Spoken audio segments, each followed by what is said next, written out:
The broadcast is now starting. All attendees are in listen-only mode. Bonsoir tout le monde, bienvenue aux ISM. Donc, je me présente, moi je suis Jean-Sébastien Penny, je suis ingénieur en structure et associé chez SBSA et je suis aussi secrétaire chez les ISM. Donc, ce soir, la conférence sera sur les nouvelles dispositions du CNBC 2020 pour la conception parasismique des structures de bâtiments, présentée par Robert Tremblay.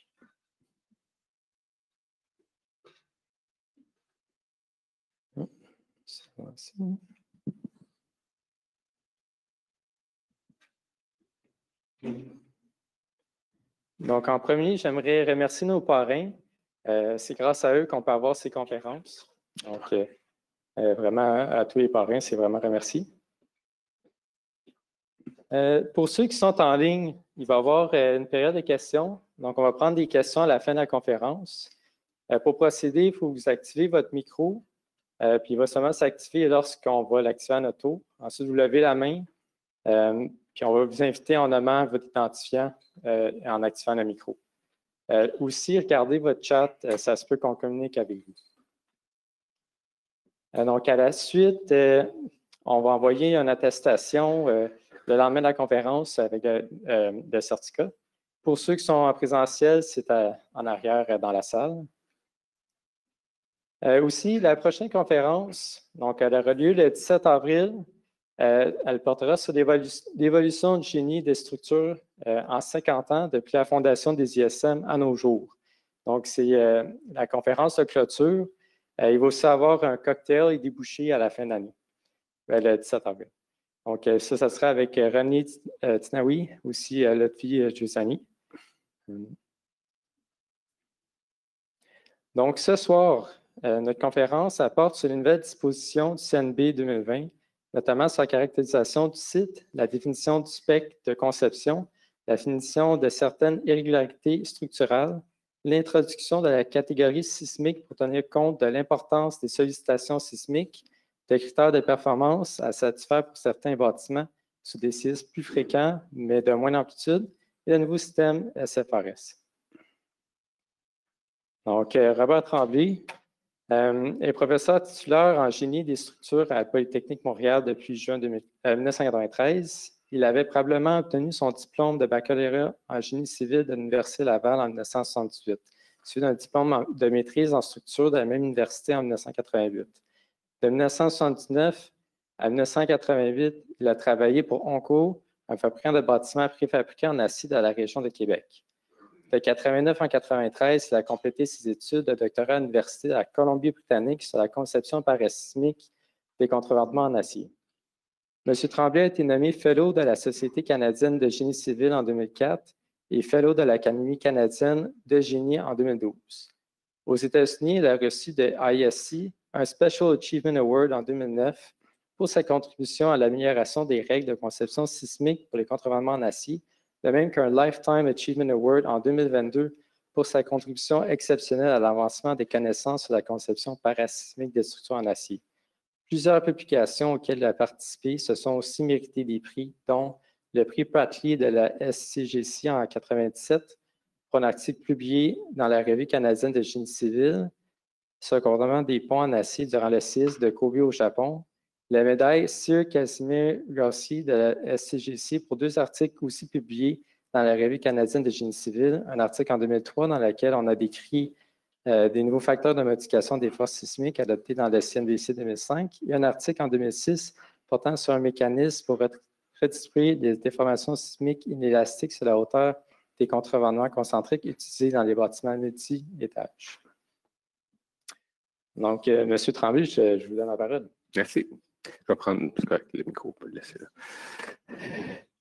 là. Bonsoir à tous. Ça me fait très plaisir d'être ici ce soir. Ça fait un petit bout de temps que je n'ai pas donné ma dernière conférence à l'ISM, peut-être une dizaine d'années.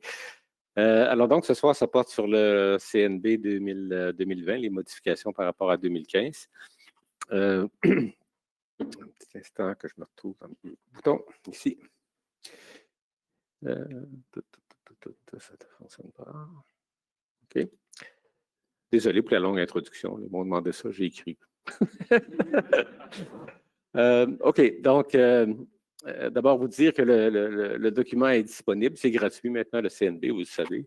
Donc, vous pouvez aller le chercher sur le site du Conseil national de la recherche. Là. Donc, je donne les adresses ici. Je pense que la présentation va être disponible éventuellement. Donc, les liens sont donnés là. Il y a une version française, une version en anglais. La traduction est correcte. Le français est très bon. Les termes, des fois, laissent un petit peu à désirer. C'est-à-dire on est un petit peu surpris par certains termes qui sont choisis par les linguistes qui font ce travail-là. Mais enfin, donc c'est dans les deux versions, c'est tout à fait correct. Alors, donc, ça, c'est le temps de la présentation d'aujourd'hui. J'ai une centaine de diapos, je vais aller assez vite. OK, il n'y a pas d'équation, inquiétez-vous pas. C'est très qualitatif. Alors, juste dire quelques mots d'abord sur le fait que le CNB, depuis 2005, c'est un code qui est axé sur les objectifs. Alors, je veux dire quelques mots là-dessus. Je ne connais pas grand-chose, en fait, sur la façon de cheminer dans ça, mais je vais juste montrer quelques diapos qui traitent de ça. Simplement parce que le génie parasismique, c'est un domaine où ça évolue très rapidement, on parle avec des solutions alternatives. Alors, c'est peut-être... c'est une des possibilités d'utiliser correctement, pas correctement, mais de façon efficiente le code du bâtiment qui a déjà adopté un format basé sur les objectifs. Après ça, donc, je vais me concentrer sur les dispositions parasismiques, donc caractérisation du site ou de l'emplacement. Alors ça a changé un petit peu.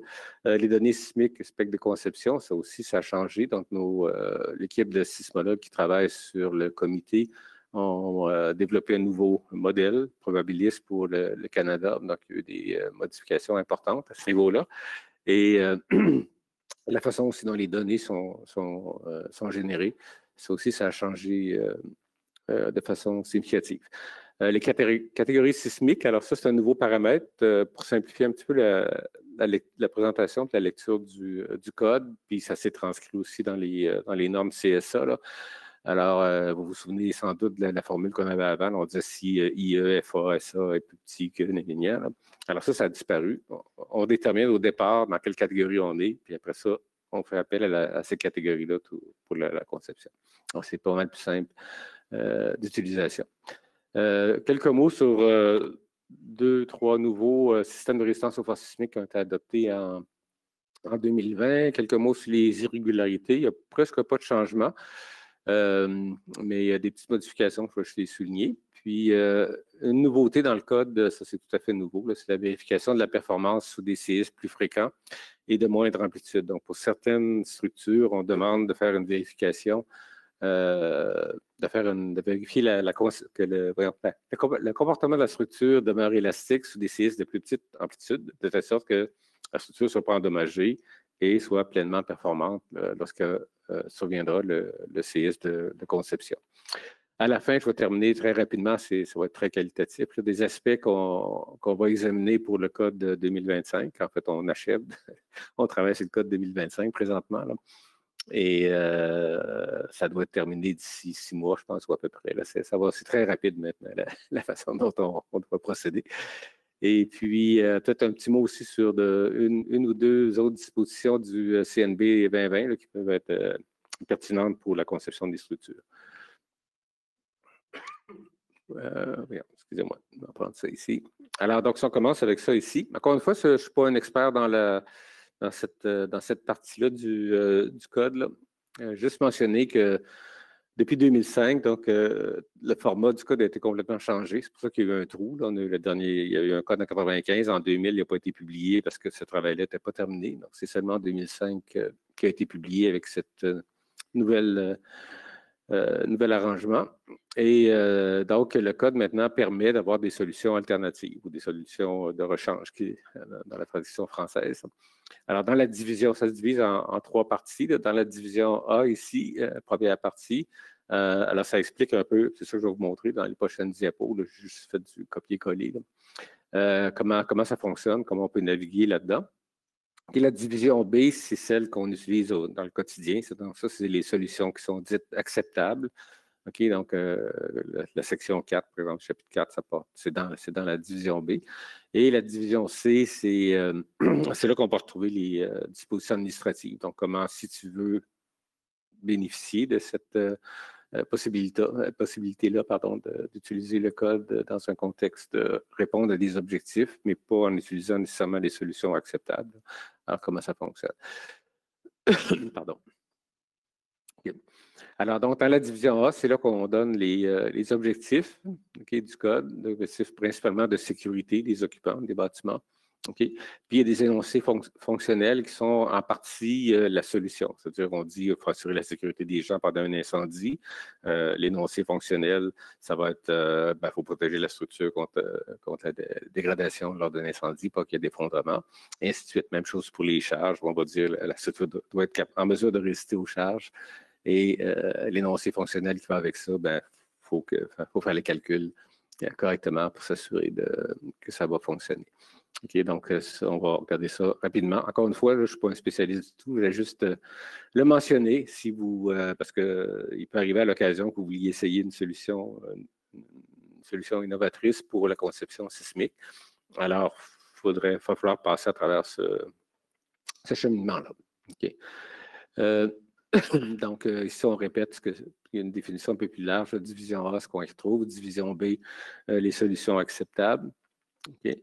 Alors, dans la division A, très rapidement, là, que je ne vais pas passer trop de temps là-dessus. Là. On va avoir on va définir ce qui est une structure conforme, ce que ça prend pour que la structure soit conforme. On donne les objectifs qui sont visés par le Code national du bâtiment et les énoncés fonctionnels qui sont associés aux objectifs. Encore une fois, ça va de pair, là, puis c'est vraiment une relation de 1 à 1 assez simple. Ce n'est pas très compliqué. Alors, ce qu'on nous dit dans la conformité, c'est que pour que le bâtiment soit conforme au CNB, c'est que soit on le conçoit en utilisant les solutions acceptables de la division B, ça c'est ce qu'on voit ici, okay, ou encore en utilisant des solutions de rechange, okay, qui vont permettre de rencontrer les objectifs au niveau de performance minimum qui sont anticipés lorsqu'on suit les solutions acceptables de la division B. Okay, donc, c'est comme ça un peu que ça fonctionne, c'est-à-dire que si tu peux prouver que le comportement de ta structure va être le même que si tu l'avais conçu selon la division B, ton bâtiment il est conforme. Alors, c'est grosso modo comment ça fonctionne. Alors, à quoi ça ressemble les objectifs? Les objectifs de sécurité, c'est tout numéroté. Il y a toute une liste d'objectifs. Alors, ça, c'est pour la sécurité incendie. Je ne m'attendrai pas là-dessus. Pour la sécurité structurelle, ils sont donnés ici. Là. Alors, on doit s'assurer que les occupants vont être protégés. On va avoir un risque inacceptable de blessure, etc., sous l'effet d'une défaillance structurelle. Alors, donc, il y a évidemment des objectifs spécifiques là, qui sont liés au fait que la structure doit résister aux charges ou doit bien se comporter sous diverses sollicitations. Alors, ça, c'est les objectifs qu'on trouve qui nous intéressent, nous, là, comme ingénieur en structure. C'est très général, c'est pas des choses, il n'y a pas d'équation là-dedans, là, c'est vraiment des objectifs. Puis ça, c'est les énoncés fonctionnels, encore une fois, là, qui répondent à ça, okay, aux objectifs. Alors, ceux qui sont liés à la structure là, sont ici les F20 à F23. Là. Donc, supporter les charges et forces prévues et résister, limiter les variations dimensionnelles, s'y adapter, limiter les mouvements, charges, etc. Et maintenir l'équipement en place en cas de mouvement de la structure. Alors, ça, c'est ce qu'on retrouve là-dedans. Encore une fois, je passe un peu rapidement. C'est juste que vous sachiez que ça existe. Si vous voulez aller là, tout est bien décrit dans cette partie-là. Quand on rentre dans la division B, alors ça, c'est la partie où on trouve les solutions acceptables. Alors, la première partie, la partie 1, c'est les généralités. Et c'est dans cette partie-là qu'on donne les données climatiques et sismiques. Alors, c'est ici qu'on dit vous devez utiliser les données climatiques et sismiques qu'on trouve à l'annexe C du Code national du bâtiment. Évidemment, vous connaissez ça, là, mais c'est ici que c'est écrit. OK, puis les conditions de température, etc. C'est vraiment là que c'est donné au début de la partie B du code. Okay. Évidemment, nous, ce qui nous intéresse plus, c'est le chapitre 4, les règles de calcul. Alors, on va focaliser sur ça ce soir. Et évidemment, là-dedans, c'est la partie 4.1 qui nous intéresse plus là, pour la structure. 4.2, c'est les fondations. 4.3, c'est les références aux différentes normes CSA. Là. Et 4.4, c'est pour des structures particulières. Alors, ce soir, on travaille sur 4.1.8, là, qui est la charge et effet du OCS. Alors, aussi au début de la division B, c'est là qu'on va faire le lien entre quels sont les énoncés fonctionnels qui s'appliquent aux objectifs. C'est ici que c'est dit aussi là, que les liens sont faits entre les énoncés fonctionnels et les objectifs de sécurité. OK, alors on va rentrer, si vous permettez, dans le calcul parasismique, conception parasismique. Alors, un changement important dans le code de 2020. On a toujours les catégories d'emplacement qu'on avait depuis plusieurs années, là, A, B, C, D, E, F, okay, qui sont caractérisées toujours par la vitesse des ondes de cisaillement. Ça n'a pas changé. Les valeurs sont les mêmes, les plages sont les mêmes pour chaque catégorie. Okay. Et ce qu'on exige maintenant, ce qui est nouveau, si je pense à la prochaine diapo, non, pas ici, excusez-moi. Et une chose qui a changé, donc auparavant, on avait nos coefficients de site, c'est-à-dire que le spec était défini pour une catégorie d'emplacement C, et on modifiait les valeurs avec des coefficients F, là, pour la valeur à 0.2 secondes, à 0.5, à 1 seconde, etc. On avait des tableaux, il fallait interpoler là-dedans, dépendamment de l'accélération de pointe de référence au sol, okay, pour définir notre spec. Alors ça n'existe plus, ce n'est plus dans le code. Alors maintenant, les sites sont désignés d'emplacement X, X étant la vitesse des ondes de cisaillement. Donc, ce qu'on demande maintenant, c'est que les sites soient caractérisés, désignés en fonction de la vitesse moyenne des ondes de cisaillement. Donc, on n'utilise plus, on peut encore l'utiliser, catégorie A, B, C, D, E, mais il y a une pénalité associée à ça. Bien, je vais en parler tout à l'heure. Mais maintenant, ce qui devient la référence pour désigner un site, c'est la vitesse des ondes de cisaillement. Donc, ce qu'on demande maintenant, c'est que ça soit fait pour chaque projet de construction, qu'on est sur le site, qu'on mesure la vitesse des ondes de cisaillement et qu'on établisse le spectre en fonction de ce paramètre-là. Okay. Alors, c'est ce qui est indiqué ici.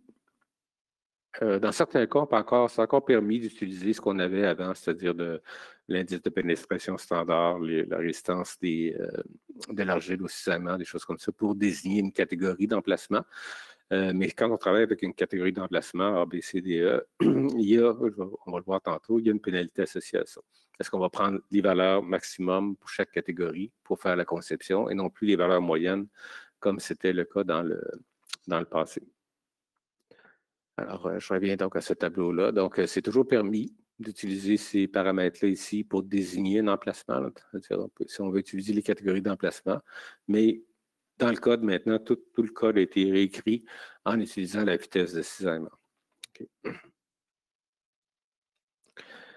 Alors, c'est ce que je vais vous montrer ici. Alors, quand on va à l'annexe C, il n'y a plus de valeurs de données, il n'y a plus de données sismiques qui sont données à l'annexe C maintenant. Alors, ce qu'on nous dit maintenant, c'est qu'on doit aller, ce que vous allez retrouver, c'est le tableau habituel avec les charges de neige et les pressions de vent. Okay, en passant, j'en profite, là, je me suis permis de prendre les tableaux de 2015 et 2020 puis de les combiner, juste pour montrer au niveau de la neige et au niveau du vent ce qui se passe. Là. Donc, vous avez la relation à la pente 1 dans 1 sur les graphiques, là, puis en abscisse, c'est 2015, en ordonnée, c'est 2020. Donc, s'il y a des points à gauche, ça veut dire que les valeurs ont monté. S'il y a des points à droite, les valeurs ont diminué en passant de 2015 à 2020. Alors ça, c'est la neige au sol pour la province de Québec. J'ai pris les 100 quelques sites du Québec. Et la pression de vent Q1 dans 50. Donc, très peu de changements à ce niveau-là. En Ontario, même chose. Dans les maritimes, même chose. Donc, de ce côté-là, il n'y a pas vraiment de changement pour les charges de neige et pression de vent. Alors, dans l'annexe C, donc, ce qu'on a rajouté, c'est ce paragraphe-là, donc les valeurs de l'aléa sismique pour le calcul des bâtiments. On doit aller sur l'outil le calcul des aléas sismiques du Code national du bâtiment Canada 2020. Donc, on donne l'adresse ici là, pour se rendre sur ce site-là. Alors, il n'y a pas de valeurs qui sont publiées sur papier dans le Code du bâtiment. Il faut aller sur le site. Là. Okay, vous allez voir, je vais y aller avec vous tantôt sur le site. C'est vraiment très, très bien fait. C'est très convivial et ça nous donne beaucoup de données C'est-à-dire qu'on peut aller, évidemment, on a les valeurs qu'on doit utiliser pour la conception courante, c'est-à-dire les valeurs à 2 avec une probabilité de dépassement de 2 sur 50 ans. Mais on donne aussi les valeurs pour tous les autres niveaux de probabilité qui peuvent être pertinents dans un contexte de conception performantielle, comme par exemple si on utilise la norme, le code S6 pour les ponts. Alors, on doit avoir les valeurs sismiques pour 5 en 50 ans, 10 en 50 ans, et ainsi de suite. Alors, toutes ces valeurs-là sont disponibles. Et vous allez voir aussi, les valeurs sont aussi fonction de VS. Alors, quand on doit rentrer la valeur de VS sur le site pour avoir nos valeurs. Donc, les courbes d'atténuation du modèle sismique, je vais en parler tantôt, là, tiennent compte sont maintenant, il y a un paramètre maintenant qui est la vitesse des sondes de cisaillement. Et les bases de données sur les séismes passés sont beaucoup mieux documentées maintenant. Et on a pour chacune des stations ou des enregistrements sismiques qui ont été faits, la vitesse des ondes de cisaillement. Donc, ça a permis d'intégrer ce paramètre-là dans les nouvelles expressions. Ce que je montre ici rapidement, là, quand on fait un modèle calcul probabiliste ou calcul de l'aléa sismique, ça prend deux relations. Une relation magnitude récurrence magnitude, pardon. Combien de séismes de magnitude 8 peuvent survenir dans telle source sismique. Le Canada est divisé en 3 grandes régions. Dans chacune des régions, il y a des sources sismiques qui sont des zones où on a possibilité d'avoir des séismes. Donc, pour chacune des sources, on doit avoir combien de séismes, parce qu'on se base sur l'historique, évidemment, combien de séismes de magnitude, ça, c'est les plus grandes magnitudes. Ici, le 8, donc la récurrence est moins forte. Et puis, les petits séismes, on a une récurrence plus élevée. Là. Donc, on a une courbe comme celle-là, qui est établie. Ça, c'est un premier intrant. Puis, le deuxième, c'est l'effet de ces séismes-là, donc pour différentes magnitudes. Quel est l'effet? Donc, quelle est l'accélération spectrale à 0.2, 0.5, 1, 2, 5 et 10 secondes. Okay? Donc, on a des courbes comme ça, puis évidemment, l'effet des séismes diminue avec la distance, mais ces courbes-là aussi incluent le paramètre VS, là, donc le type les ondes, la vitesse des ondes de cisaillement. Ce qu'on n'avait pas avant. Avant, on avait une courbe pour un emplacement de type C, une courbe pour un D, une courbe pour un B, et ainsi de suite. Là. Maintenant, c'est je ne dirais pas le mot plus précis, là, mais ils ont pu intégrer ce paramètre-là. Donc, maintenant, ils peuvent générer des données pour la vitesse de cisaillement, des ondes de cisaillement au site. Okay, alors, si vous faites télécharger ce document-là, ça explique un peu tout ça. Ce n'est pas très gros, hein, c'est une quinzaine de pages. Là. Puis, il y a des articles aussi que les gens ont publiés, les sismologues ont publiés, de la Commission de géologie du Canada, qui expliquent un peu les modifications qui ont été apportées au modèle. Mais grosso modo, alors, le modèle permet de voir, évidemment, les ordonnées spectrales, accélération et vitesse de pointe au sol. Incertitudes épistémiques sont prises en compte dans le modèle. Ça, c'est fait depuis 2005, en fait, que c'est fait. Là. Ce que c'est les incertitudes épistémiques, c'est que ces courbes-là que j'ai montrées tantôt, il peut en avoir plusieurs qui sont générés par les chercheurs. Là. Et puis, dans ton modèle, tu peux en rentrer 2, 3 de ces équations-là, puis tu peux donner un poids à chacune de ces équations-là. Okay. Donc, c'est un jugement qui est apporté par les sismologues. Ils disaient, bon, on a plus confiance dans cette courbe-là plutôt qu'une autre, merci. Donc, on va donner plus de poids à celle-là, un petit peu moins à celle-là. Puis donc, le résultat va être une moyenne, pas une moyenne, mais ça va être un résultat pondéré par ces facteurs-là qui sont les poids qui sont donnés à chacun des modèles. Okay? Donc, ça, c'est ce qu'on appelle l'incertitude épistémique. Donc, ce n'est pas une incertitude qui vient du fait qu'on ne sait pas quel séisme va arriver demain matin à tel endroit. Là. C'est plutôt les modèles mathématiques qui ont été développés pour prédire ce qu'un séisme de magnitude 8 va faire à 30 km sur tel type de sol. Là. Donc, ça, c'est des paquets de données qui ont été mis ensemble. Les gens ont développé des courbes. Et donc, on tient compte du fait qu'il y a plusieurs modèles qui sont disponibles. Et puis, on les intègre dans le modèle avec chacun leur poids. Pour la côte ouest, évidemment, ça ne nous touche pas beaucoup ici. Là. Il y a une zone de subduction de Cascadia là, qui part de l'île du nord de l'île de Queen Charlotte, puis descend jusqu'au nord de la Californie, donc c'est à peu près 1500 km de longueur, qui peut générer des séismes de magnitude 9, 9,5. Alors, on a de plus en plus d'informations sur les séismes qui se sont produits le long de cette faille-là. Et ça a été revu quand ils ont fait le modèle. Et puis, cette fois-ci, ce qu'ils ont fait, c'est qu'ils ont segmenté cette grande zone sismique-là en petits morceaux, parce que les séismes n'arrivent pas toujours à la même récurrence dans toutes les zones de cette faille-là, de cette zone de subduction-là. Alors, ils l'ont divisé en petits morceaux. Ils ont aussi réévalué la récurrence parce que des séismes qui n'avaient pas été catégorisés comme des séismes de subduction dans le passé, là, maintenant, ils ont été inclus dans cette catégorie-là. Alors, donc, ça a monté. Okay, ce qui fait que dans la région de Vancouver, on va le voir plus tard, les valeurs sismiques, les données sismiques ont augmenté de façon assez importante. Une autre chose aussi avec le modèle, c'est qu'avant, les valeurs qui étaient publiées dans le cas des valeurs de S, c'était des valeurs qui étaient proches du 50e fractile.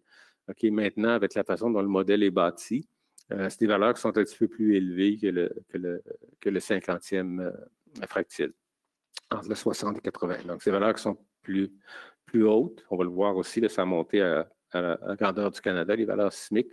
Alors, c'est la façon dont le modèle a été construit qui a conduit à ça. Et comme je le mentionnais tantôt, les relations d'atténuation maintenant prennent en compte la vitesse des ondes de cisaillement. Okay. Il y a un terme onde de vitesse des ondes de VS30 dans ces équations-là maintenant. Donc, les valeurs qu'on obtient sur le site web, c'est pour notre vitesse des ondes de cisaillement. Donc, on n'a plus besoin de corriger les valeurs avec FA et FV comme on le faisait dans le code 2015. Okay, alors ça, c'est un exemple justement pour montrer cette variation-là. Okay, puis ça peut être significatif, surtout dans la catégorie d'emplacement C, là, qui est souvent la plus courante. Là. Alors, vous voyez, ça, c'est un site à Vancouver. Ça, c'est S à 0.2, c'est les courbes en rouge. Donc, il y a peu de variation pour ce paramètre-là ici. Par contre, à 1 seconde, vous voyez, ça, c'est une échelle logarithmique, là, faites attention. Là. Donc, une variation très significative. OK, alors là, donc, à une des réunions qu'on a eues il y a peut-être 3-4 ans, les sismologues sont arrivés et ont dit on a intégré VS dans nos lois d'atténuation et voici ce que ça donne. Okay? Et qu'est-ce qu'on doit donner aux gens pour faire la conception.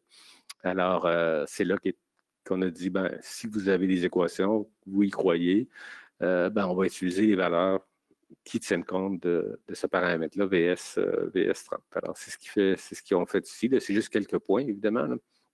Qui sont donnés ici, mais on voit que pour une catégorie d'emplacement, ce n'est pas une valeur unique. Alors que dans le code 2015 et les éditions précédentes, ce qu'on donnait, c'était le trait pointillé qui était là. Okay? Donc, il pouvait être sécuritaire dans certains cas, non sécuritaire dans d'autres. Okay? Et maintenant, si vous utilisez, c'est ici que la pénalité dont je parlais tantôt va apparaître. Si vous décidez de catégoriser votre emplacement sur la base des anciennes catégories, là, A, B, C, D, E, vous êtes obligé de prendre la valeur la plus élevée. Okay? Donc, c'est la ligne verte ici qu'on doit utiliser pour faire la conception. Okay? Parce que vous n'avez pas la valeur de VS, donc vous ne pouvez pas savoir où vous vous situez ici. Donc, vous êtes obligé de prendre la valeur la plus élevée. Puis dans certains cas, vous voyez, c'est même pas à une extrémité ou à l'autre. Ça peut être sur la plage. C'est un site à Montréal ici. On va avoir la valeur la plus élevée. Alors, tantôt, quand je vais aller sur le site web, là, on a le choix. Soit on rentre VS, soit on rentre la catégorie d'emplacement. Puis ça vous dit, si c'est la catégorie d'emplacement que vous avez utilisée, on va vous donner les valeurs de S les plus élevées pour la plage de VS de cette catégorie-là. Alors, c'est là que ça devient un peu pénalisant. Alors, ça, donc, c'est le site. Là, je pense que je peux aller dedans. Contrôle, je ne sais pas si ça va marcher. Là. Je ne suis vraiment pas doué, moi, avec l'informatique. Ça devrait, normalement. Là. Okay. Alors, quand vous allez sur le site, c'est ce qui apparaît en premier. Okay, donc, ça vous dit évidemment que ça a été conçu pour vous donner les valeurs, les aléas sismiques pour le Code national du bâtiment 2020. Ce n'est pas disponible ailleurs. Il n'y a pas de version papier de ça. Là. Okay. Et puis, si vous avez le choix de prendre les données sismiques pour le 2015 sont là aussi. Donc, vous pouvez choisir. Je pense que ça devrait fonctionner. Non, pas du tout. Excusez. C'est le petit exemple que je vais vous montrer. Je ne suis pas sur le site, là, je suis dans les diapos. Là, je suis retourné dans les diapos. Donc, vous choisissez le code que vous voulez. Okay. 2015 sont là aussi. Il y avait déjà un outil pour ça. Là, donc, ils l'ont intégré dans cette page-là. Là. C'est possible. C'est ici que vous choisissez entre la valeur, si vous voulez travailler avec VS, okay, vous donnez la valeur ici, on va le faire tantôt ensemble. Ou encore, vous cliquez sur, ici, quand vous cliquez sur ça, ça apparaît ABCDE, là, et vous cliquez sur une de celles-là. Si vous choisissez les catégories d'emplacement, la petite note qui est ici, ça vous dit que la valeur que vous allez avoir, c'est la valeur maximale pour la plage de VS de la catégorie d'emplacement. Non, ça ici, je sais que je suis sur la PowerPoint. Là. Merci, Paul.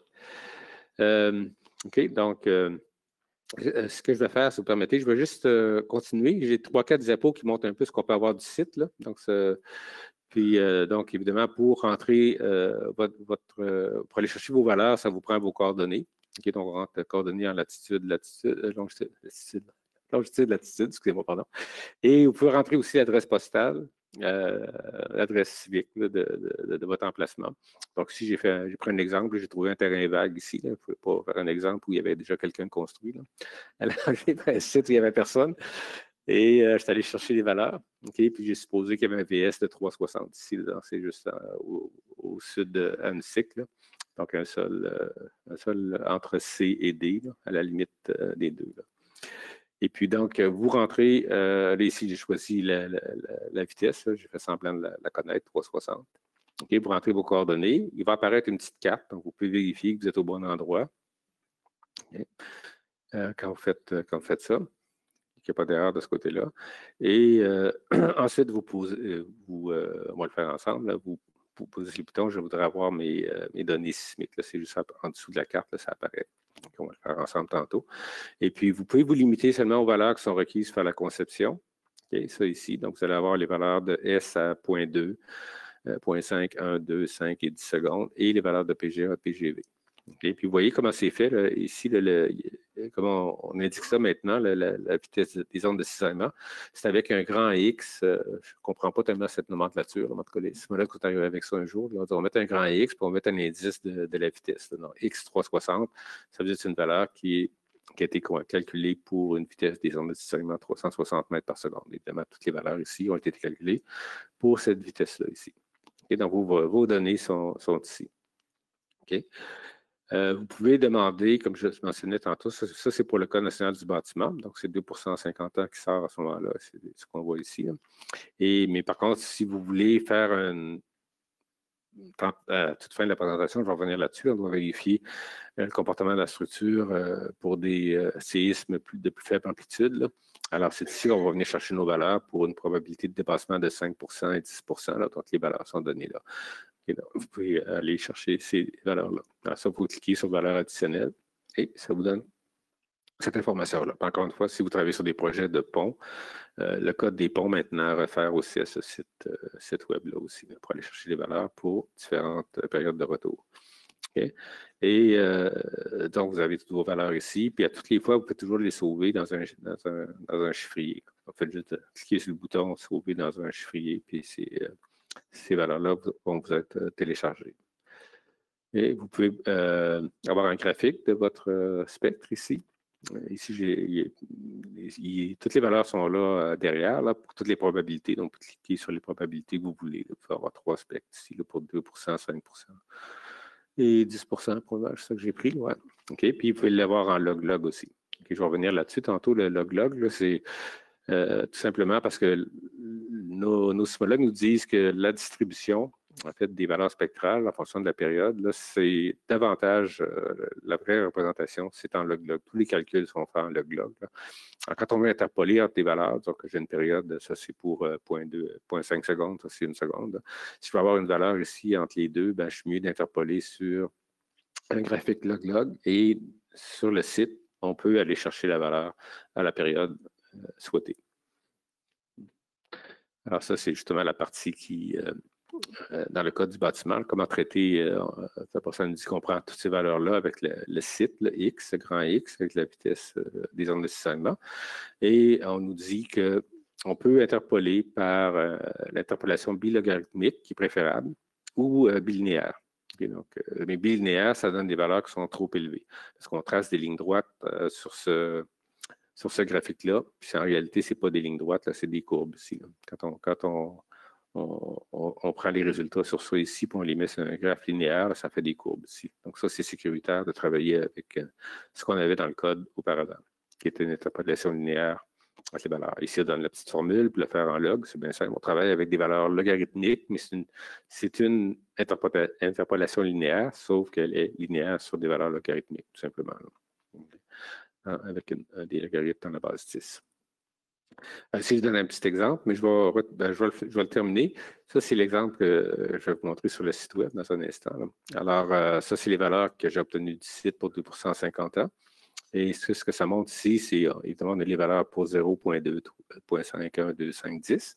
Puis si je veux avoir les valeurs à 0.3, 0.7, 1.5, 3.5 et 7 secondes, si je fais une interpolation, ça c'est linéaire ici, là, bilinéaire, c'est les valeurs que j'obtiens, puis je fais une interpolation en log, ça me donne ces valeurs-là ici. Là. Vous voyez les économies qu'on peut aller chercher. Donc, il ne faut pas le voir seulement en économie, c'est que c'est plus réaliste. Okay, donc, il y a 7,5 9,7 13, 30 et 20 de moins. Okay, donc, ça, c'est l'interpolation si on le fait linéaire sur un graphique linéaire, et l'interpolation linéaire sur un graphique log-log des valeurs. Donc, c'est ce qui est fait ici. Okay. Évidemment, sur le site, il faut aller chercher des cartes aussi. Okay, donc, je leur montre ici quelques-unes des exemples. Donc, et ces cartes-là, maintenant, c'est plus pour une catégorie d'emplacement, ça va être pour une vitesse d'onde de cisaillement, comme ici, c'est fait pour 450, là, qui est une valeur intermédiaire pour un site, un emplacement de catégorie C. Okay. Je les montre ici parce que je vais faire des petites comparaisons avec le code de 2015, les mêmes cartes. Là. Donc, il y en a pour différentes périodes, là, 1 seconde, 2 secondes, ainsi de suite. Il y a d'autres cartes aussi qui sont disponibles, plus précises, plus régionales. Là. On peut aller chercher un petit peu plus ce qui se passe dans certaines régions. Donc, ça, c'est en Colombie-Britannique. Okay. Et puis, ça, c'est au Québec ici. Là. Alors, évidemment, on reconnaît les mêmes zones d'activité plus intenses, notamment la région Charlevoix, Saguenay ici, le Québec ouest ici. Là. Et dans ça ici, alors justement, je fais une comparaison. Ça, c'est les cartes sismiques qui étaient produites en 2015, celles produites maintenant en 2020. Alors, on voit que les tendances sont les mêmes. Là. Dans les zones plus intenses sont situées aux mêmes endroits. Donc, le modèle n'est pas si différent, ce qui est assez rassurant. C'est vraiment juste des raffinements qui ont été apportés au modèle probabiliste. Okay. Et ça donne à peu près la même chose. Donc, on a la zone du Grand Banc de Terre-Neuve ici, de Charlevoix qui est toujours là, et ainsi de suite. Là. La zone ici sur la côte ouest, ça va être la zone de subduction qui part juste ici. Là. Alors, ça, c'est toujours présent. Alors, dans un des articles, ils ont publié plusieurs articles pour décrire le modèle probabiliste qu'ils ont créé. Là. Ça, c'en est un là, tiré de la conférence mondiale de 2021. Et là-dedans, il y a une carte où ils mettent les valeurs de SA.2 okay, pour un sol avec une vitesse de 450 mètres par seconde. Puis ils mettent des petits triangles ici pour tous les sites dans le tableau. Là. Alors, quelles sont les différences par rapport à 2015? Alors, on voit que où ça a changé beaucoup, c'est dans l'Est, entre autres. Là. Ça, c'est surtout la façon dont ils ont traité l'incertitude. Tantôt, je parlais, les incertitudes épistémiques. Donc, il y a de nouveaux modèles qui ont été créés, des lois d'atténuation qui ont été créées. On n'a pas vraiment de nouvelles données. Il n'y a pas eu beaucoup de nouveaux séismes dans les 10-15 dernières années dans l'Est ici, là, pour modifier les modèles. C'est plutôt sur la façon de traiter les données qu'on a. Alors, ça a donné lieu à des augmentations substantielles dans l'Est. Okay. Ça, c'est à 1 seconde. Okay. Donc, encore une fois, la même chose. On voit très bien les mêmes tendances à peu près qu'on avait en 2015. On les retrouve encore en 2020. Alors, si vous permettez, je vais juste reculer, puis je vais aller sur le site web, montrer un petit peu comment ça fonctionne. De toute façon, je sais que c'est les données, ça vous intéresse, de savoir combien ça a changé, là, mais je vais aller sur ça ici. Et je pense que pour 2 petites secondes. Ça, je ne suis toujours pas sur le. Oh, oui, je suis sur le site, là. OK, ça marche. Mais je pense que j'ai perdu la souris, malheureusement. Il faudrait que je. Qu'est-ce que je fais pour aller? Ah, OK, dans l'autre écran. Parfait. Excusez-moi.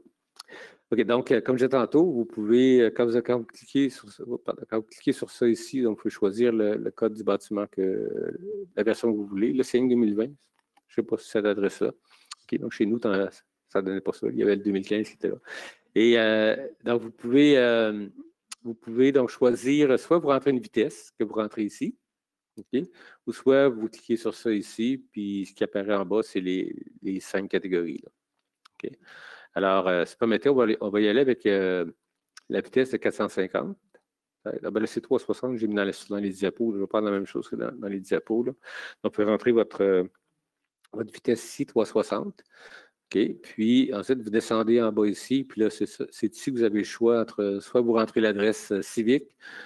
Ça peut être à l'endroit où je suis présentement. Okay. Ça vous donne les données sismiques si vous êtes nerveux. Et puis sinon, sinon ben, vous pouvez rentrer les coordonnées. Alors, je ne me souviens plus exactement c'était quoi mes coordonnées. C'était 45. Il faut que je retourne. Non. Comment je fais pour retourner? 2 petites secondes. Je vais juste retourner à mes données. Non, ça, c'était la neige. Un peu. 45, 4542, 73, 656.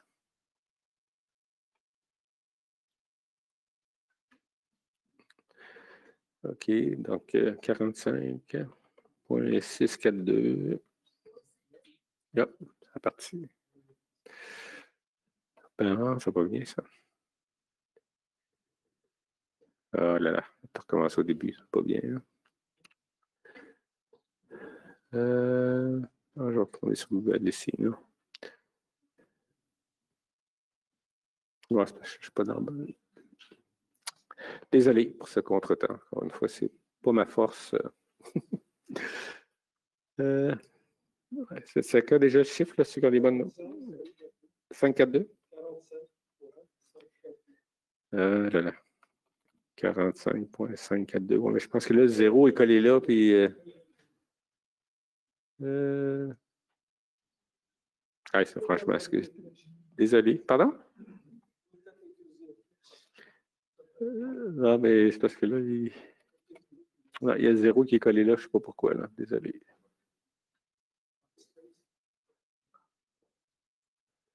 Ah, OK, bon, s'il y a un chiffre, on va pas partir de ce chiffre-là. Là. Elle ne prend pas le point. Bon. Coudon, 542, hein, qu'on a dit? Ah, il ne prend toujours pas le point. Bon.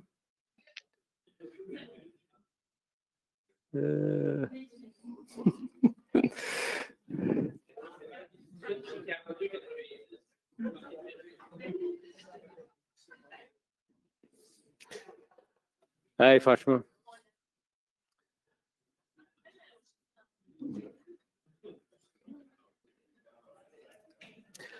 C'est quoi la longitude dans ce qu'il y avait une bonne mémoire? Là?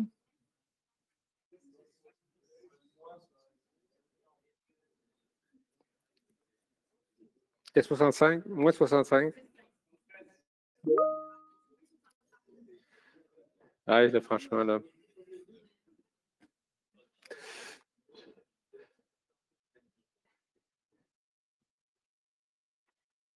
Non, le 0, il est collé là. Ben là, je vais peut-être, si je fais ça, je retourne ici. Je les ai pris en note. OK, 45 et 452? Exact. Virgule 542. Mais on dirait que le 0, il est collé. Ouais, il est bizarre, hein? Ouais. On essaie.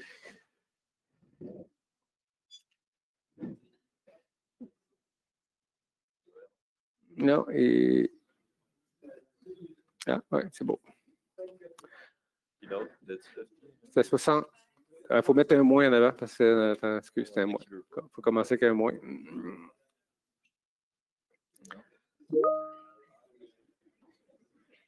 Il veut pas mettre un moins.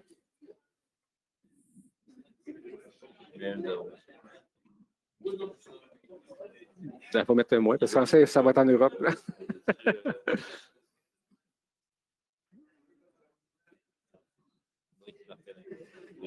Ouais, OK. Ouais, ben, comme part à partir de lui, puis change à partir du 45. Ouais. 73, virgule, avez-vous? Je me souviens plus ce que c'était. Tu l'écris, c'est écrit? Il manquait quelques... 656. Bon. C'est pas dramatique. On essaye? Oui, vas-y. Alors, on t'en une place. Pour dire, hein, chacun ses compétences. Bon.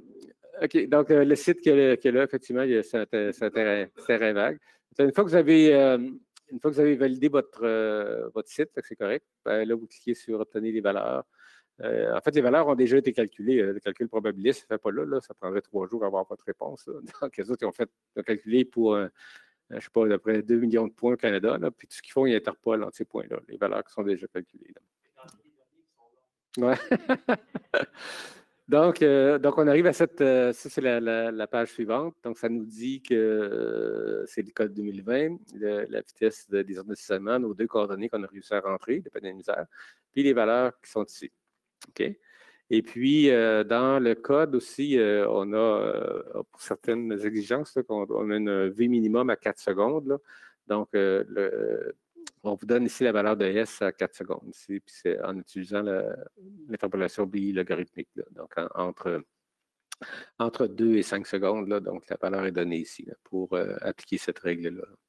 Alors, c'est ici que vous avez le choix d'avoir, vous pouvez cliquer sur ça ici pour avoir des valeurs pour d'autres probabilités, de 5 10 okay. Et ça, c'est utile pour faire des vérifications du comportement des structures, de certaines structures. Alors, donc, c'est disponible ici. Puis, attendez une petite seconde. Encore une fois, si vous voulez avoir vos valeurs, vous cliquez sur ça ici, puis vos valeurs vont être dans un chiffrier. Et puis, signaler un problème, ça va. Voyons. Ce que je voulais voir surtout, c'est OK, haute valeur additionnelle. Donc, si vous voulez aller chercher d'autres, donc si vous voulez avoir, par exemple, vous n'êtes pas trop certain du sol sur lequel vous êtes, là, du site. Donc, le test a été fait, puis l'ingénieur géotechnicien dit bon, ben, c'est quelque part entre ces valeurs-là qu'on a comme VS. Là. Donc, il faut aller chercher les valeurs pour toutes les valeurs de vitesse. OK? Donc, elles sont toutes données ici. Donc, vous pouvez vous-même faire l'interpolation, si vous voulez, là, entre des valeurs de VS pour lesquelles les valeurs sismiques ont été calculées et les niveaux de probabilité aussi. Là. Et comme ici, j'ai mis tous les niveaux de probabilité puis toutes les valeurs VS. Donc, ça donne un grand tableau. Encore une fois, vous pouvez le télécharger pour avoir toutes ces valeurs-là. Alors, ici, l'option, la page faire les graphiques. Alors, pour avoir vos spectres, pour les niveaux de probabilité que vous voulez. Donc, si on isole seulement le 2% 50 ans, par exemple, ben, ça, c'est celui que je montrais tantôt. Là. Okay. Vous pouvez, on a mis ces petits outils-là en bas, là, on peut zoomer là, sur la partie qui nous intéresse davantage. Donc, puis là, c'est là qu'on peut interpoler. Donc, ça, c'est évidemment l'interpolation linéaire-linéaire. Okay, c'est un graphique linéaire-linéaire. Et vous pouvez choisir aussi d'avoir la version logarithmique. Là. Alors, encore une fois, vous pouvez interpoler ici si vous voulez avoir une valeur à 0.3 quelque chose secondes. Là, ben, vous avez votre valeur qui est donnée dans le petit onglet ici à gauche. Là. Okay, donc, c'est possible aussi d'avoir ça. Vous pouvez, ceux qui font du calcul performantiel, ça peut être utile. Ça c'est la courbe pour chaque valeur de S, ici, là, 0.2 secondes, 0.5, 1. Donc, c'est la courbe probabiliste de chacune de ces valeurs-là. Donc, il faut aller chercher des niveaux de probabilité, des valeurs de S pour différents niveaux de probabilité sur ces courbes-là, ici. Là. Okay, donc, si ça vous intéresse, c'est disponible aussi. Ça ici, je ne suis pas trop sûr de ça. Alors, ça, c'est la courbe que je montrais tout à l'heure. Donc, pour toutes les valeurs de VS pour lesquelles les calculs ont été faits, on vous donne les valeurs pour chaque catégorie d'emplacement ici. Là. Donc, c'est un peu le même graphique que je montrais tantôt. Et en trait pointillé, c'est la valeur qui vous est donnée.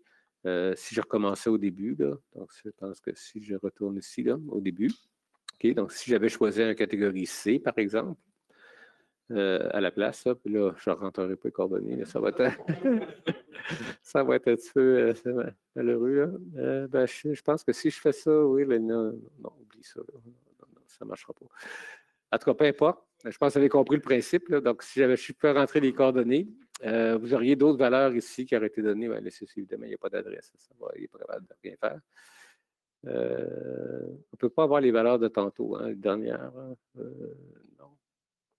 Des fois, quand on fait ça, il y a des valeurs de. En tout cas, peu importe. C'est pas ça, le calcul ne pourra pas se faire. Mais donc, on peut avoir les valeurs pour la catégorie d'emplacement. Mais encore une fois, ça va être la valeur maximum pour la plage de VS de cette catégorie-là. Okay, donc, ça va être du côté sécuritaire. Okay. Alors, je vais juste redescendre ici, si vous permettez. Je ne suis pas trop de. Ouais. Donnez-moi 2 secondes. Là. Je vais juste. Ah oui, je retourne dans mon écran. C'est à gauche, c'est ici. OK. Dans la présentation. Je pense qu'il va retourner à la présentation normalement.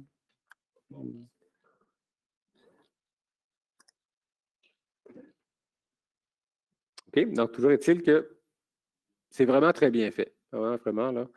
Et puis, il y a même un petit outil ici, là. Ça, c'est pour ceux qui sont un peu plus forts en informatique, là. On peut développer des commandes. On peut aller chercher des valeurs pour plusieurs sites. OK? Puis, ça va se faire quand vous cliquez sur le bouton, mais il va vous donner vos valeurs pour différents sites, là, différentes coordonnées. Alors, c'est disponible aussi d'avoir sur ce site-là. Donc, ça, c'est bien fait de ce côté-là. Vraiment un bel outil. Là. Ils ont vraiment fait un beau travail. Alors, quand vous demandez un chiffrier, ben, ça apparaît comme ça ici, là, le même tableau dans le chiffrier. OK. Tantôt, on a passé là-dessus. OK. L'interpolation. Là, on a fait le petit exemple. OK. Donc, les cartes sismiques sont disponibles sur le même site. C'est en haut, là, on clique, on dit qu'on veut avoir des cartes là, dans la première page. Et on peut obtenir ces cartes-là que je montrais tantôt. Alors, je me suis amusé à en calculer pour quelques sites, là, les valeurs. Et c'est juste pour donner un aperçu de la tendance générale. Encore une fois, vous avez la pente 1 dans 1. En abscisse, c'est 2015. En vertical, c'est 2020. Il faut faire attention ici, j'ai fait ça pour un site de catégorie C et D. OK? Puis, donc, j'ai pris les valeurs qui sont du site web pour ça. Donc, c'est des valeurs qui sont les bornes supérieures. Là. Okay? Donc, ce n'est pas pour une vitesse donnée. Là. Parce que dans le code 2015, on avait juste des valeurs pour les catégories d'emplacement. Alors, vous voyez, la tendance est à la hausse, un peu partout au Canada, Colombie-Britannique, en Ontario. Je n'ai pas mis Saskatchewan, Alberta. Il n'y a pas beaucoup de Manitoba, il n'y a pas beaucoup d'activités sismiques là. J'ai mis plutôt celles où c'est plus intéressant. Là. Alors, généralement, donc, ça monte à travers le Canada. Okay, comme vous pouvez le voir. Alors, ça, c'est la valeur de S à 0,2 secondes, à 0,5, à 1 seconde et 2 secondes. Là, tantôt, là, à Vancouver, ce qu'on voit à gauche, ça a monté de façon significative pour les périodes d'1 seconde, 2 secondes. Là. Ça, c'est vraiment les modifications au modèle qui ont été apportées pour les séismes de subduction de la zone de Cascadia. Ça a donné lieu à ces changements importants-là. Et alors que dans l'Est, c'est beaucoup le modèle épistémique qui a été modifié, puis ça a donné lieu à des augmentations importantes pour les valeurs à courte période. Courte période et moyenne période aussi. 1 seconde aussi, on voit que ça a changé quand même. De façon importante. Ça, c'est à 5 secondes et 10 secondes. Et j'ai mis le PGA aussi, là, ça touche évidemment la liquéfaction des sols. C'est le paramètre qu'on utilise pour faire cette vérification-là. J'ai mis quelques spectres ici là, pour donner une idée. Alors, en pointillé, c'est les spectres de 2015 pour les 5 catégories de sol. Et en très plein, c'est les mêmes catégories de sol au même endroit. Alors, vous voyez qu'il y a une augmentation considérable. J'ai mis les valeurs. Ça varie de 0,98 à 1,86, le rapport entre les deux éditions. Donc, une moyenne de 1,41. En Colombie-Britannique, c'est un choc important là, pour eux. Là. Donc, une augmentation substantielle. Ça, c'était à Victoria, à Vancouver. La moyenne est 1,22. À Toronto, 1,52. Ça, encore une fois, c'est beaucoup le modèle, la façon de traiter l'incertitude épistémique. Ottawa, c'est un peu la même chose, 1,54 de moyenne. Montréal, 1,51. Il ne faut pas se surprendre, vous allez voir, les valeurs sont plus élevées là, si vous faites des projets dans la région. Québec, 1,61. Évidemment, comme les formes des specs ont changé, on a retravaillé le facteur MV avec ces nouveaux spectres-là okay, pour tenir compte de la contribution des modes supérieurs sur le cisaillement à la base. Alors, les valeurs dans le tableau ont été modifiées légèrement par rapport à ce qu'on avait avant. Okay. OK, catégorie sismique. Alors, ça, je vais aller très rapidement. Donc, comme je disais avant, dans le code, ce qu'on utilisait, c'était ces paramètres-là ici. OK, mais les ingénieurs trouvaient ça assez lourd de toujours se référer à ces paramètres-là. Le S comprenait le FA ou le FV. Là. Okay, donc, c'était un petit peu compliqué à calculer. Donc, ce qu'on a décidé de faire, c'est simplifier ça. Donc, avoir seulement 4 catégories sismiques. Okay, puis les limites sont données là. Donc, évidemment, une zone sismique faible. C'est pas juste la zone sismique. Là-dedans, il y a le facteur d'importance, c'est là. Dans le S, évidemment, on a l'effet du sol. On a l'aléa sismique aussi. Là. Alors, donc, catégorie sismique 1, c'est la plus faible. Okay, donc, c'est les valeurs qui sont ici. Les plages pour 2 sont là, les plages pour 3 sont là, 4 sont là. Ça correspond grosso modo à ce qu'on avait comme limite dans l'édition passée, là, en tout cas du bâtiment. C'est juste que c'est pas mal plus simple de juste mettre ça dans le texte, là, CS1, CS2, CS3, CS4, plutôt que de toujours répéter ces paramètres-là ici. OK. En passant, comme le facteur d'importance au coefficient de risque apparaît dans ça ici, là, juste mentionner que la liste, ça c'est 2015. 2020, c'est la même, sauf qu'ils ont rajouté les centres de contrôle de distribution de gaz naturel. Quelqu'un a décidé que ça devenait dans les bâtiments de protection civile. Là. Et pour montrer un petit peu comment c'est utilisé, le CS, c'est juste ça ici. Là. Donc, quand on se promène dans le code du bâtiment, ben, sous réserve, si la catégorie sismique est CS3, CS4, ben, voici ce que tu dois faire. Ça, c'est la méthode d'analyse statique dynamique. Là. Alors, si tu es dans CS1, CS2, tu peux prendre la méthode statique, peu importe la hauteur du bâtiment. Ça, c'est dans les directions de la charge. Donc, on a des CS1, CS2, on a une relaxation. On peut juste travailler dans 2 directions orthogonales. Et sinon, ben, si on a un système qui n'est pas orthogonal, puis qu'on est dans 3 ou 4, on doit faire l'analyse dans faire la combinaison de 100%, 30%. Donc, on trouve ça maintenant un peu partout, mais c'est beaucoup plus simple que ce que c'était avant. Là. Donc, on ne retrouve pas le paramètre IE, FA, S à 0.2, à 0.5, à 1, donc seconde. Là. Donc, c'est juste CS1, 2, 3, 4 qu'on va retrouver maintenant dans le code. Okay. Et dans le tableau aussi, là, dans le tableau des limites de hauteur, là, alors avant, on avait nos expressions ici, là, qui avaient certaines colonnes qui étaient basées sur S à 0.2, certaines autres sur S à 1 seconde. Là. Alors maintenant, c'est combiné dans CS1, CS2, CS3, CS4. Là.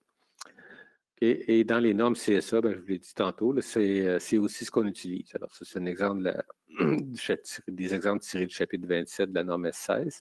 Puis charpente d'acier, donc avant, on avait toujours ces grandes expressions-là ici. Là, puis là, ça a été simplifié. Alors, on retrouve ça un peu partout dans la norme CSA S16, même chose dans le code de béton, dans le code de bois. C'est la même chose. Juste donner une idée un petit peu de la distribution de nos catégories sismiques. Là. Alors, si on prend les données sismiques pour un site de catégorie C, ça, c'est travers le Canada, Colombie-Britannique, Ontario, Québec, province-maritime. Là. Et le plus pâle, c'est CS1. Alors, on voit qu'il y a un peu de CS1, un peu de CS1 Colombie-Britannique, très peu, c'est de catégorie C. Et puis, il n'y en a plus du tout quand on tombe en D. Là. Okay, donc, les valeurs nous poussent dans la catégorie sismique 2. Okay, donc, ça, c'est en Colombie-Britannique. En Ontario, il n'y a presque pas de catégorie sismique 4. Okay? Quand on change de sol, il y en a un peu qui passe de 3 à 4, et ainsi de suite. Au Québec, un peu la même chose. Donc, il y a une bonne proportion, 40% des sites dans le tableau là, pour un site de catégorie C, puis ça monte à 60% pour un site de catégorie D. Donc, il ne faut pas s'étonner qu'on tombe dans CS4 au Québec là, à plusieurs endroits. Dans la maritime, c'est moins fréquent, là, on le voit ici. Là. Okay. Et ça, c'est un facteur d'importance de 1. Quand on met le facteur d'importance de 1.5, bien évidemment, ça pousse tout le monde vers des catégories sismiques plus élevées. C'est ce qu'on voit ici. Là. La ligne plus foncée, il y a plus de cités, de localités qui vont tomber dans ces catégories sismiques-là. OK, des nouveaux systèmes de résistance aux forces sismiques, je passe rapidement, c'est très qualitatif. Là. Alors, ça, c'est, je parle des charpentes d'acier, c'est ce que je connais. Quoi. Donc, il y a 2-3 diapos sur les autres. Alors, ossature résistant au moment à peau triangulée d'utilité moyenne. OK, donc, encore une fois, la traduction n'est pas tout à fait ça en anglais, c'est Truss Moment Frame. Ça. Donc, c'est des cadres rigides avec des poutres à treillis. OK. Alors ça fait longtemps que c'était demandé. Aux États-Unis, c'est dans le code américain depuis 1988 que ça a été introduit, première fois dans le CS7. Et au Canada, on ne l'avait pas parce qu'on avait certaines réticences de ce système-là. Son comportement, c'est pas idéal. Alors, cette fois-ci, on l'a examiné parce qu'il y avait vraiment une très forte demande, surtout les bâtiments d'un étage où on a les poutres de toit, c'est des fermes, là. Alors, c'est difficile d'aller chercher la utilité dans ça. Okay, donc, ce système-là, ben, il a été fait pour ça. Alors, donc, on l'a ajouté. Puis, en même temps, c'est bien parce que moi, j'étais sur le code américain aussi en même temps. Alors, puis, sur le code américain, on a fait beaucoup de changements pour améliorer le système. Il y a beaucoup de travaux de recherche qui sont faits dans les 6-7 dernières années. Donc, dans l'édition 2022 de la norme américaine, on a introduit beaucoup de ces changements-là. Puis, on s'est servi de ça pour créer l'annexe dans la norme S16 pour ce système-là. Et on a ajouté aussi une catégorie de refends en acier. Donc, on avait avant le type D, puis on avait le type LD, vraiment différents les deux. Puis, les gens de l'industrie ont demandé si c'était possible d'avoir quelque chose entre les deux. Donc, pas aussi compliqué que ça à calculer, puis un peu plus robuste, ce qu'on pourrait utiliser dans des zones sismiques plus importantes. Est-ce que ce serait possible d'avoir un système intermédiaire? Alors, on a créé un système intermédiaire ici. Donc, pour les systèmes en acier, c'est les deux différences. Alors, quelques mots sur les cadre rigide avec des fermes. Alors, ça ressemble à ça ici. Là, ça, c'est un bâtiment San José, à Californie. Ça, c'est un hôpital, je pense, un centre médical, effectivement. Alors, évidemment, l'avantage, c'est qu'on peut avoir des portées plus grandes dans le bâtiment. C'est aussi, ça simplifie le passage des conduits mécaniques dans la structure, d'avoir des treillis. Là.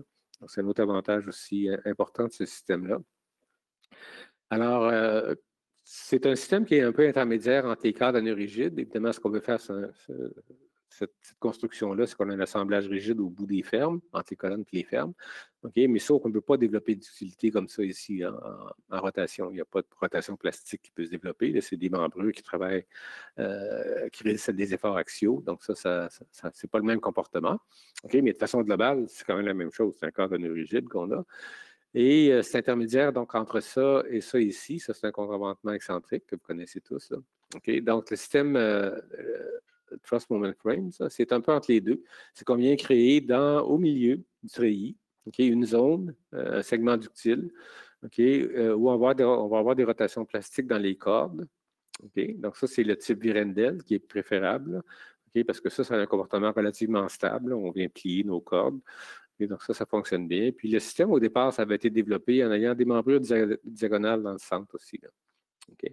Dans le panneau ductile ici. Là. Sauf que ça, c'est moins bon parce que ça implique la pacification en traction des diagonales tendues et flambement des membrures diagonales comprimées. Donc, la résistance de ce panneau-là, après quelques cycles, se dégrade assez rapidement. Et c'est pas mal moins stable que celui-là ici. Puis celui-là ici, en plus, il permet de passer plus facilement les conduits mécaniques. Donc, grosso modo, c'est un peu le même système que ça ici. Là. Donc, c'est le principe, sauf qu'il n'y a pas de diagonale. Mais ça plastifie sous un effort tranchant global que résiste le treillis. Mais ça plastifie sous forme de rotule plastique ou encore, si on a des barres diagonales, plastification en traction et flambement en compression. Alors, ça, je dis que c'est un système qui est un petit peu entre les deux ici. Là. Donc, on a un segment ductile au milieu du treillis pour dissiper l'énergie. Donc, ça, c'est un petit peu l'historique. Dans le code américain, on donne une valeur R égale à 7. Alors, ça, c'est une des critiques que ce système-là avait. C'est-à-dire que les gens trouvent que c'est un peu optimiste comme valeur pour ce système-là. En fait, lui, John Hooper, il est sur le code américain depuis longtemps, sur la CE7 et sur la norme pour la conception sismique des charpentes en acier. Et puis, il a fait beaucoup de ces bâtiments-là. Les deux photos que j'ai montrées tantôt, c'est lui qui les a conçues. Et quand il a fait ces conceptions-là, il a soulevé des limitations, des inquiétudes, et il les a relatées dans un article ici. Là. Alors, quand on a commencé ça, même si le Code canadien, j'en parlais à l'occasion, qu'il y avait ce système-là que le CISI me demandait toujours d'inclure, puis je disais que je n'étais pas très chaud à l'idée de l'inclure. Mais donc, il y avait tous ces questionnements-là qui ont été, au fil des ans, là, qui étaient soulevés par les gens. Alors, par exemple, celui où c'est Virendel, c'est qu'il n'y a pas de diagonale. Alors, je l'ai dit tantôt, c'est plus stable, mais on n'a pas beaucoup d'essais. À l'époque, il y a 10 ans, on a un peu d'essais. C'était beaucoup fait avec des diagonales.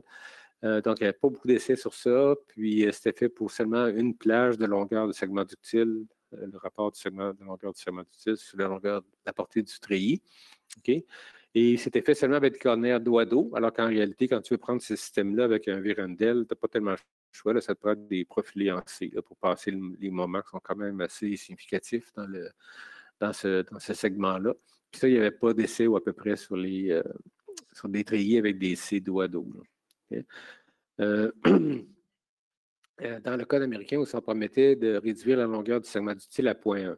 Puis c'est comme les contrebandements excentriques, là, plus le segment d'utile est court, pour un même déplacement d'interétage, plus la déformation inélastique qui va être imposée sur les membrures va être importante. Alors, on avait aussi une certaine réticence à dire, bon, on prend ce qui est dans le code américain pour le copier dans le code canadien, là, sachant que c'était peut-être un petit peu trop optimiste de ce côté-là. Donc, dégradation importante de la résistance des segments d'utile qui comprennent des membrures diagonales, je l'ai parlé tantôt. Peu de données expérimentales sur la capacité en rotation plastique des cordes, là, des cordes faites de 2 cornières ou des cordes faites de C. Surtout C, il n'y avait presque rien.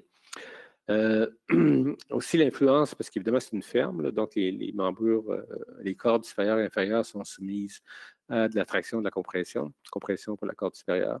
Donc, est-ce que la résistance lorsque ça plastifie en rotation, est-ce qu'elle diminue avec les cycles sous l'effet de la compression? Ça, il n'y a pas beaucoup de données là-dessus. Et non plus pas beaucoup de données sur comment faire les assemblages, parce qu'on a des membrures d'armes qui se connectent très près des rotules plastiques. Alors, pour s'assurer que la rotation plastique ne vienne pas endommager les assemblages, on n'avait pas grand-chose là-dessus. Et comme je mentionnais tantôt, plusieurs percevaient le facteur R dans la norme américaine comme étant plutôt optimiste. Okay. Alors, donc, au début des années 2010, un professeur à l'Université de Texas Arlington qui avait travaillé là-dessus dans le passé, okay, puis qui a retravaillé là-dessus, essayé de répondre à ces interrogations-là qu'on avait sur le code américain. Okay, donc, lui a testé des profilés en C, qu'on voit ici, là. Okay, donc, il a encastré là, puis il a fait subir des cycles de rotation, puis on voit que c'est très stable comme comportement. Avec des HSS aussi, en effet. On avait des données pour des cornières doubles, parce qu'évidemment, la plupart des treillis sont faits des cornières doubles, mais on n'avait pas de données pour ni un ni l'autre ici. Là. Donc, il a fait des tests avec des HSS qui semblent assez prometteurs. Puis la HSS, la beauté, c'est que ça ne peut pas déverser vraiment. Là, donc, c'est beaucoup plus stable comme membrure quand elle rentre en régime inélastique. Okay. Et ce qu'il a fait à partir de ces. Puis il a soumis ses spécimens à différents protocoles, là, donc cyclique, symétrique. Puis cyclique aussi quand le bâtiment part de côté, là, pour se rendre vers l'effondrement. Alors, il a bien caractérisé le comportement des cordes. Puis, à partir de là, il a validé un modèle numérique qui a reproduit ses résultats d'essai. Il n'y avait pas d'effort axial, c'est difficile d'appliquer un effort axial en même temps que le cyclique. Là.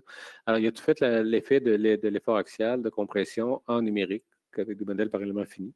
Okay, donc, on a pu caractériser ça, donc, puis établir une limite en haut de laquelle on perdait beaucoup de capacité en rotation plastique. Okay? Puis ils ont fait aussi, ils ont mis pas mal d'argent là-dedans. Là. Ils ont fait des essais en vraie grandeur à l'Université de Minnesota. Alors là, il y a un système d'essai multidirectionnel là-bas. Là.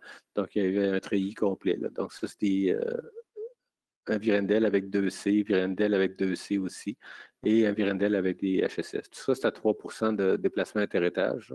Et dans tous les cas, on a obtenu un comportement très stable. Là. Donc ça nous a rassurés beaucoup, ces données-là.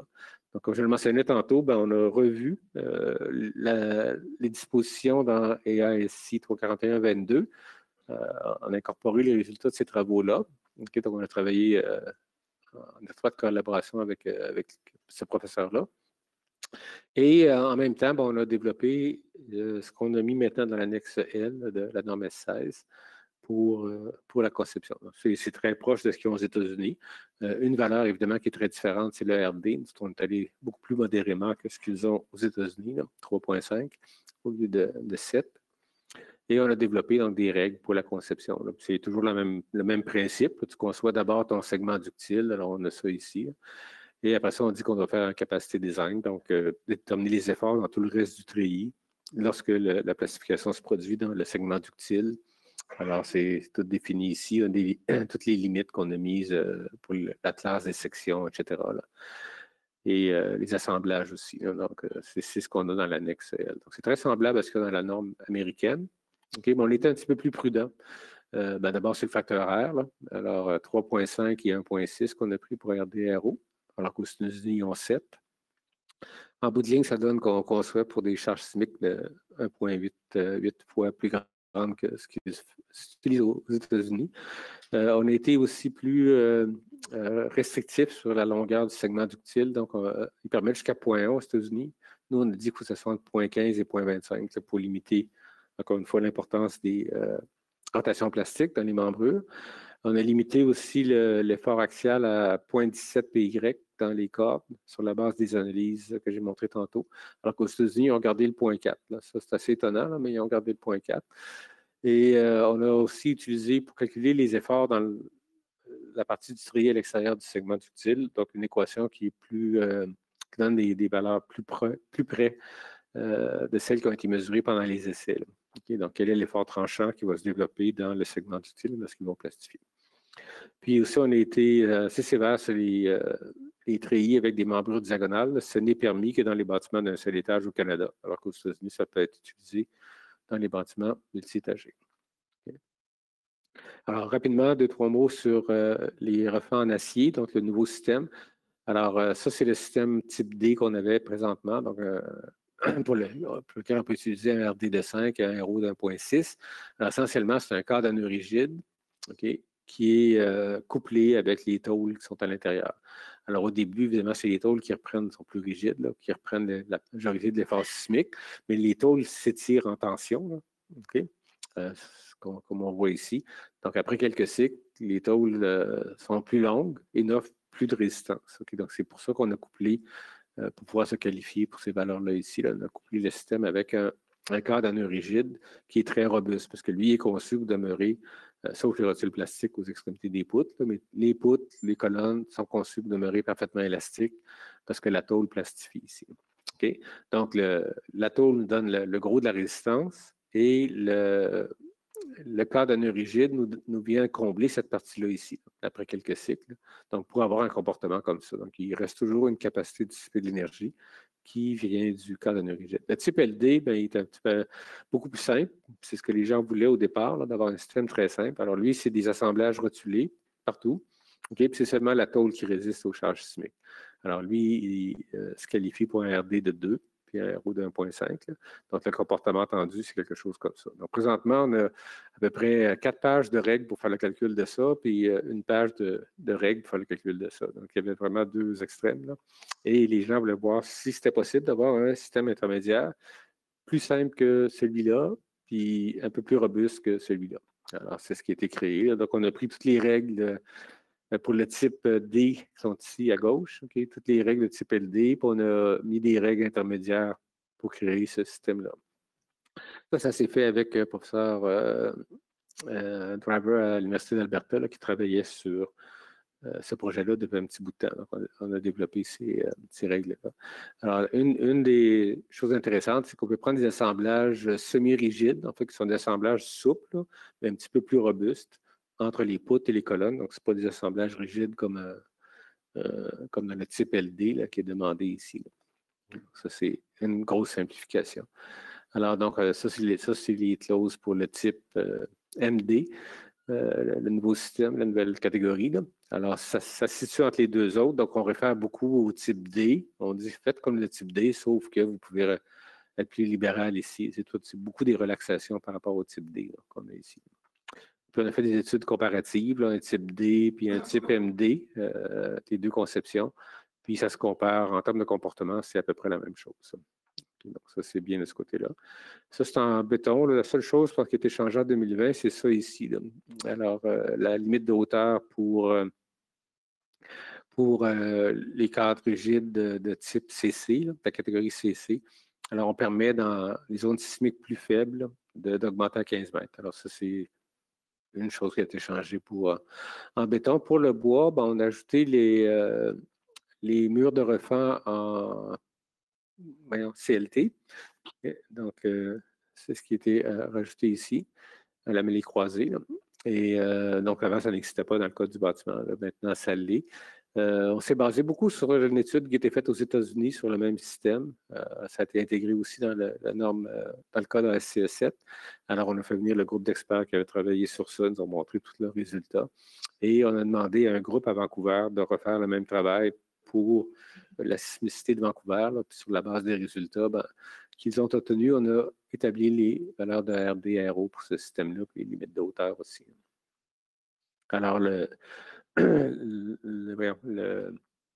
l'industrie du bois, FP Innovation, ils ont publié des guides techniques pour la conception de ces bâtiments-là. Des guides vraiment bien faits. Et ça aussi, évidemment, ça a été utilisé comme document de support pour intégrer le système dans le code du bâtiment. Maintenant qu'il y avait une procédure de conception en bonne et due forme, qui avait été validée par la suite par des analyses. Okay. Je m'excuse, je vois que j'ai la même diapo que tantôt. OK, irrégularité structurelle. Alors, quelques petits ajustements ici qui ont été faits. En fait, il y en a une nouvelle en 2020, c'est celle en bas ici, la numéro 10. 9, je l'ai mis en rose ici parce que c'est apparu en 2015. Peut-être vous êtes moins familier avec ça. Donc, ce qui a été changé, ça c'est 2020 ici, pour irrégularité de rigidité verticale. Avant, en 2015, on n'avait que ça ici. Donc, c'était basé sur la rigidité. Okay, donc, ça s'appliquait surtout au refend. Donc, c'est la dimension du mur, là, des murs de refend en béton, qui était le paramètre. Okay. Par contre, ce qu'on s'est rendu compte, c'est que quand on faisait des structures en acier, des contreventements surtout, où on ajuste les diagonales quand on monte, là, pour répondre exactement, résister à l'effort tranchant qu'on a, ben, automatiquement, ça nous donnait une structure qui était irrégulière de type 1. Okay, parce que la rigidité, les grosseurs de diagonale changeaient de façon assez importante dans le haut du bâtiment. Et tous les contreventements treillis qu'on faisait, même si le bâtiment était régulier, le contreventement était régulier, tout ça, il tombait à cause de cette limite-là, qu'il fallait que la rigidité soit à 70% de la rigidité de l'étage adjacent, etc. Là, on tombait toujours irrégulier. Okay, donc là, ce qu'on a fait, c'est qu'on a ajouté quelque chose. On a dit, pour les murs de refend, on garde la limite telle qu'elle est. Pour tous les autres systèmes, on se base sur la déformation. Okay, donc, si la déformation augmente de façon excessive d'un étage à l'autre, ça devient irrégulier. Puis c'est ce qu'on a utilisé ici comme critère, là, qui est celui qui est utilisé dans le code ASCE 7. Je m'excuse si je ne retrouvais plus mes figures de ces deux systèmes-là. Irrégularité de la demande latérale produite par le pesanteur. Encore une fois, une traduction un petit peu étonnante. Là. En anglais, on appelle ça Gravity Load Induced Forces. C'est qu'on peut avoir des systèmes, par exemple, un refend en béton, okay, qui aurait un porte-à-faux en haut et des charges gravitaires. Bien, il y aurait un moment à la base créé par les charges gravitaires. Ça veut dire que pendant le séisme, ce mur-là, il va toujours chercher à pencher d'un côté. Okay. Parce qu'on a une rotule plastique en bas. Donc, chaque fois que ça va plastifier en bas dans la rotule, il va aller d'un côté. Alors, c'est cette irrégularité-là. Pour un contreventement treillis, ça serait un petit peu différent en acier. On aurait de contreventement qui pourrait être parfaitement droit, parfaitement symétrique, mais il pourrait avoir dans la structure des colonnes inclinées. On en voit de plus en plus maintenant dans les bâtiments, ce qui créerait un effort tranchant, juste l'effet P delta des colonnes inclinées, créerait un effort tranchant dans les diagonales qui, encore une fois, vont chercher à faire déplacer la structure d'un côté seulement. Okay. Alors, donc, on a cette régularité-là qui a été inscrite en 2015, puis maintenant, ça, c'est une nouvelle.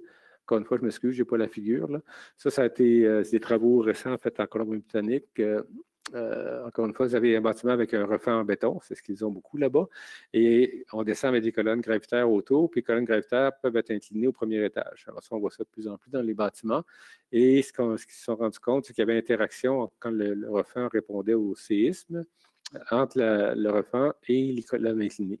Okay, donc, les colonnes inclinées prenaient une partie de l'effort tranchant, dépendamment de la proportion apprise par le mur. Puis ça pouvait donner des efforts axiaux dans les colonnes très, très élevés. Et beaucoup plus élevés que juste les charges gravitaires. Alors, donc, ça, c'est nouveau.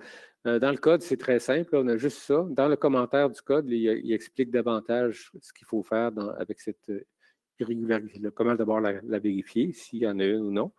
Et deux, quoi faire dans ce cas-là. Ça, on avait ça avant. Les restrictions additionnelles. Alors, ça a changé un petit peu. Ce n'est pas des gros changements, c'est surtout les gens, les consultants qui sont sur le comité là, qui appliquent ça tous les jours, là, qui nous ont dit que celui-là est un peu compliqué à respecter ou encore celui-là n'est pas assez sévère.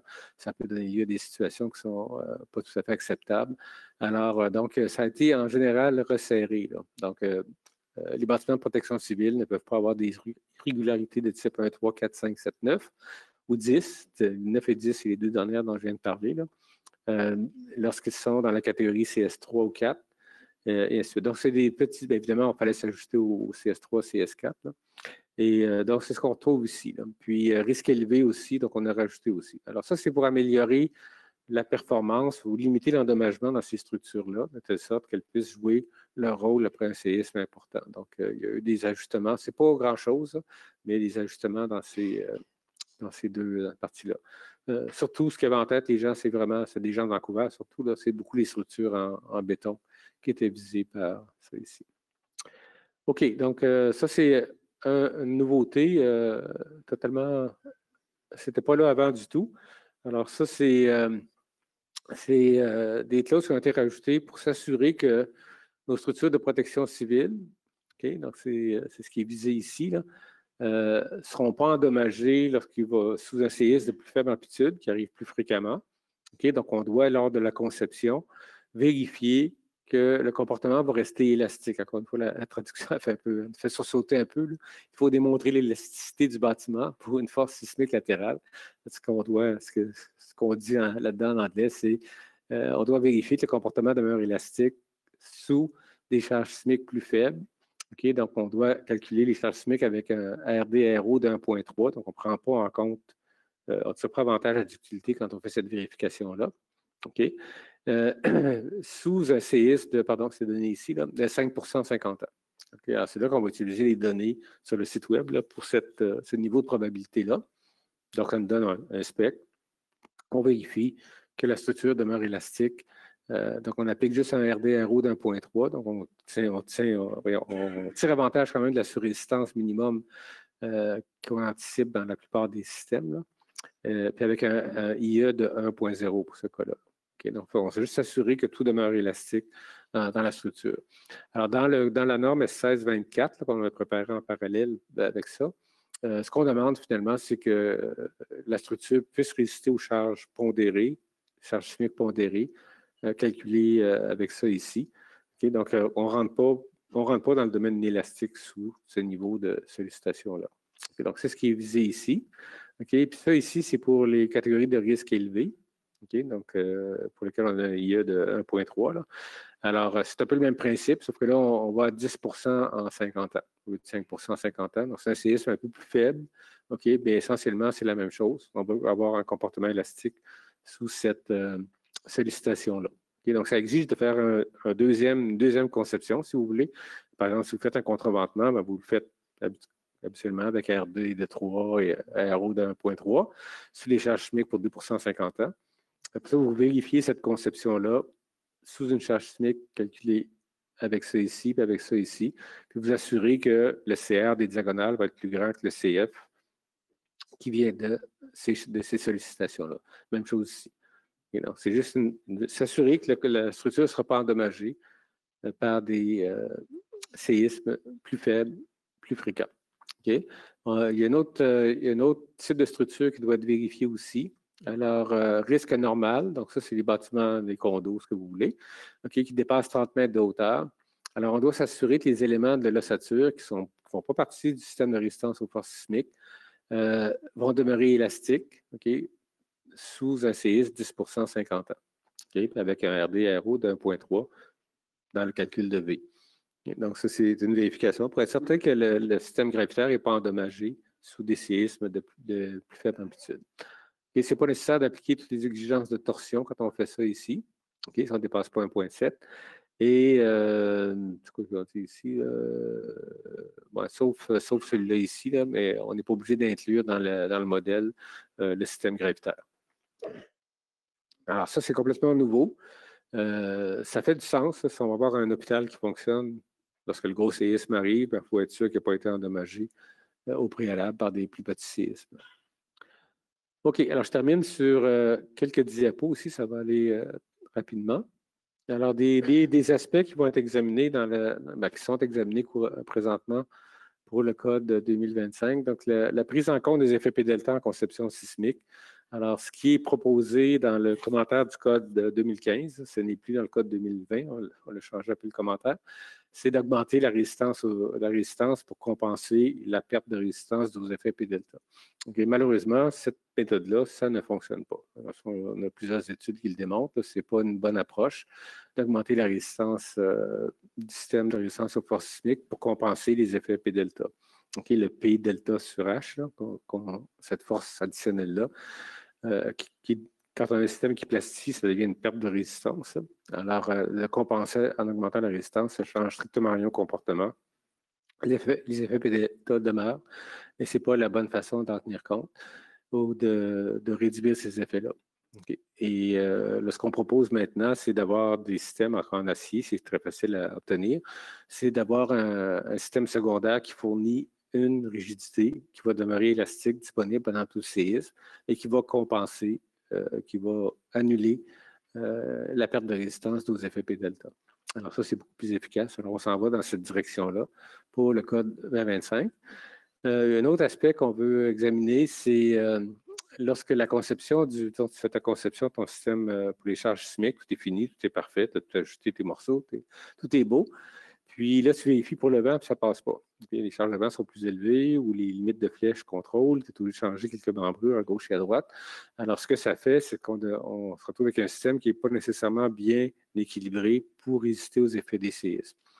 Alors, ça, on n'a rien dans le code pour l'instant. C'est là, on dimensionne tout simplement pour que ça passe sous le vent, ça passe sous le séisme, le plus gros des deux, peu importe le comportement global. Alors ça, c'est quelque chose qu'on va probablement considérer pour le prochain code. Puis un autre changement, peut-être, c'est pas sûr qu'on va le faire, c'est que quand on utilise l'analyse dynamique, on nous permet de calibrer tous nos résultats avec 0.8 de V statique. Dans le code américain, ils ont enlevé ça. Ils ont fait des études récemment, puis ça montre que quand tu fais les autres, c'est 0.85 qu'ils avaient, que les structures qui bénéficient de ces 15% de réduction-là, puis en faisant l'analyse dynamique, ils n'offraient pas le niveau de fiabilité qui était souhaité par le code. Et donc, on va peut-être reculer là-dessus. C'est quand même 20%, c'est quand même pas négligeable comme réduction. Donc, ça se peut que ça disparaisse. Donc, ça, c'est ce qu'on a dans le code américain. Alors maintenant, quand on fait l'analyse spectrale, les résultats doivent être normalisé par rapport à V, 100% de V, il n'y a plus de réduction. En fait, ça a été introduit en 2016, ça c'est l'édition 2022. Ils ont maintenu ça, puis là, dans le commentaire, on va voir, puis ce qu'ils disent, c'est que ceux qui avaient été dimensionnés avec 15% de réduction, ils n'atteignaient pas le niveau de fiabilité qui était souhaité par le code ou implicite dans le code. Alors, ça, c'est quelque chose qu'on va examiner. Juste un petit mot en passant. Ça ne touche pas le sismique, mais évidemment, quand on conçoit nos systèmes de résistance aux charges latérales, on le fait pour le séisme, on le fait pour le vent. Alors, quelque chose qui a été ajouté cette année, moi, je ne suis pas du tout dans ce comité-là, je ne sais pas d'où ça vient, pourquoi ça a été fait exactement. Je sais pourquoi ça a été fait, il n'y avait rien. Alors, quand on avait fait nos flèches avant, nos flèches sous le vent, on n'avait pas de combinaison de charges. Quelle charge gravitaire on doit mettre en même temps? Et puis, pour la vérification des flèches, ou des vibrations du vent. Alors maintenant, ils ont créé ce tableau-là est nouveau. La charge de combinaison de charge aux fins de tenue en service. Alors, ici, on a une combinaison D plus L plus une partie du vent. On a une combinaison D plus vent plus une partie de la charge V, partie de la neige.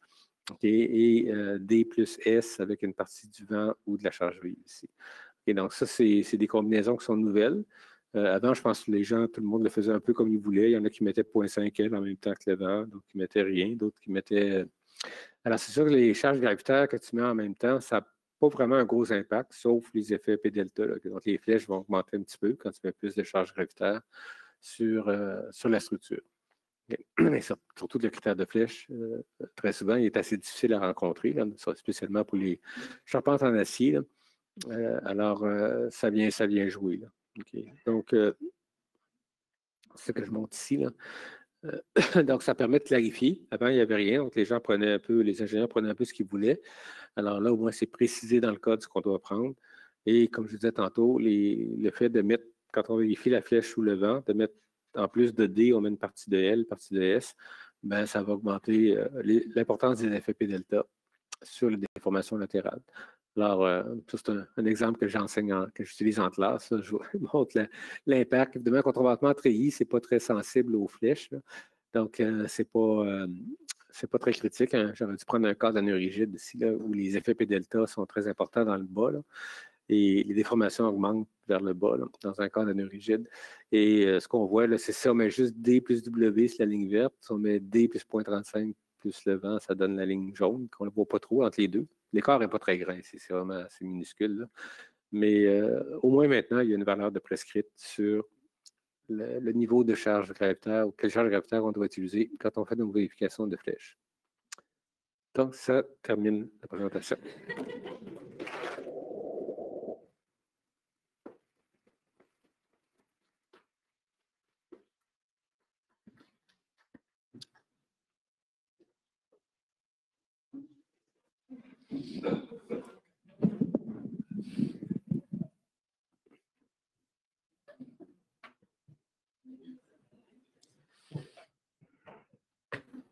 On a une question en ligne.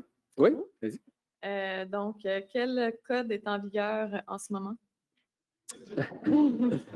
Au Québec, maintenant, depuis le début de 2023, c'est le code 2015.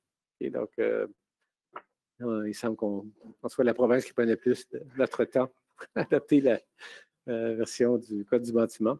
Je n'ai aucune idée quand le code de 2020 va être adopté. Je ne sais pas. Je ne suis pas dans le secret des dieux. Merci.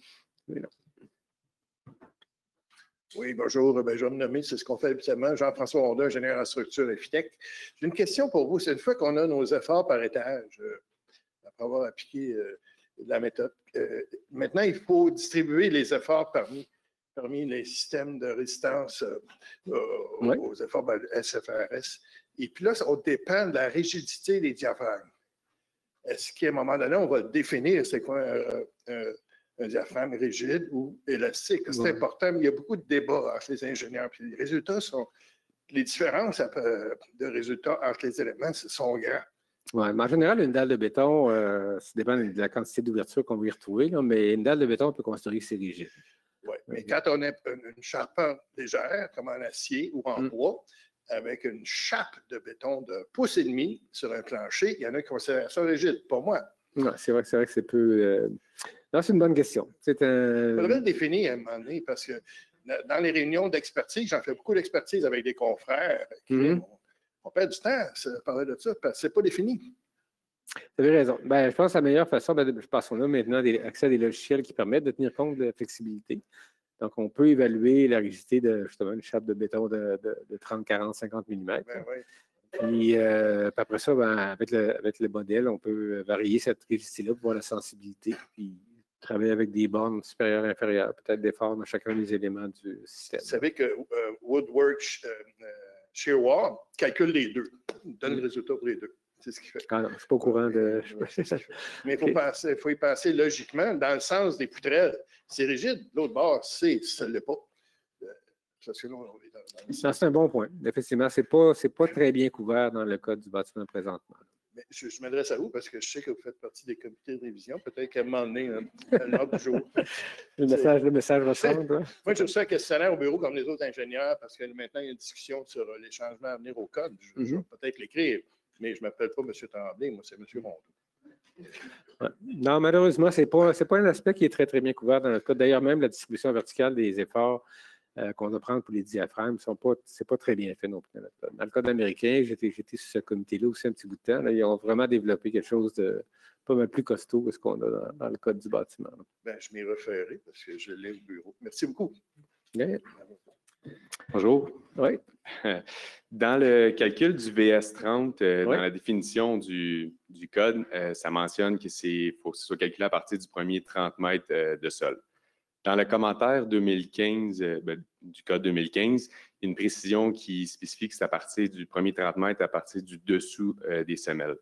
J'avais entendu dire que cette précision-là, c'était une erreur, puis que dans le commentaire 2020, qui était pour explicitement corriger cette erreur-là en mentionnant que c'était vraiment le premier 30 mètres de sol à partir de la surface. Effectivement. Vous pouvez commenter. Pas vraiment. Je ne suis pas un spécialiste là-dedans. Je sais que ça se parlait autour de pendant le comité, les comités réunions de comité. Je ne suis pas un spécialiste, mais je sais que si la tendance, c'est d'aller vers premier 30 mètres à partir de la surface, sinon pas à partir de dessous des fondations. Parfait, merci. Commentaire s'en vient. Hein? On achève de l'écrire. C'est un peu long. Donc, normalement, il devrait être publié cette année. Parfait. Donc, j'aurais une autre question en ligne de M. Apari. Il mentionne, pour le calcul du VS30, est-ce que le CNBC encadre comment l'obtenir, entre parenthèses, MASW, etc.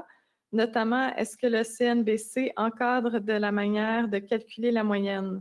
J'ai vu différents rapports géotechniques avec des méthodes variées. La moyenne prend en compte le sol retiré. La moyenne ne prend pas en compte le sol retiré. Ouais, encore une fois, je ne suis pas géotechnicien, là, malheureusement, je ne suis pas un expert dans ce domaine-là. Non, je pense qu'il y a une méthode seulement, c'est une moyenne pondérée qu'on doit faire selon l'épaisseur des couches et tout ça. Là. Puis il y a des nuances dans l'application. Si tu as des différences marquées entre les couches, des choses comme ça. Là. Alors, c'est dans le commentaire du CNB. Ce n'est pas dans le code. Ouais. Merci. Okay. Désolé. Oui. Bonjour. Plutôt en début de présentation, vous avez parlé, mais je ne sais pas si c'est votre domaine, parce que je pense que ça touche un peu la géotechnique, mais en tout cas, si j'ai bien compris, le modèle 5e génération, donc celui de 2015, était fondé sur le 60e percentile pour les valeurs. Les valeurs étaient plus près du 50e. 50e. 50. Le nouveau modèle, le 6e, c'est plus proche du 80e. Oui, c'est ça. Qu'est-ce qui explique qu'on passe? Le modèle est un peu plus sévère que l'autre modèle qu'on avait avant. Pour quelle raison? Enfin, est-ce qu'il y a une... je pense que les sismologues veulent être certains qu'on a la meilleure valeur possible pour faire notre conception. C'est simplement ça. OK. C'est une décision... Oh, c'est une décision, parce que tu peux prendre un paquet de points, là, puis tu peux prendre la moyenne, puis c'est ça. Là, ils ont pris une valeur un petit peu plus élevée. Merci. Donc, est-ce qu'il y a d'autres questions? Donc, j'aimerais remercier beaucoup M. Tremblay pour la présentation. C'était très enrichissant. Merci. Un plaisir. Merci.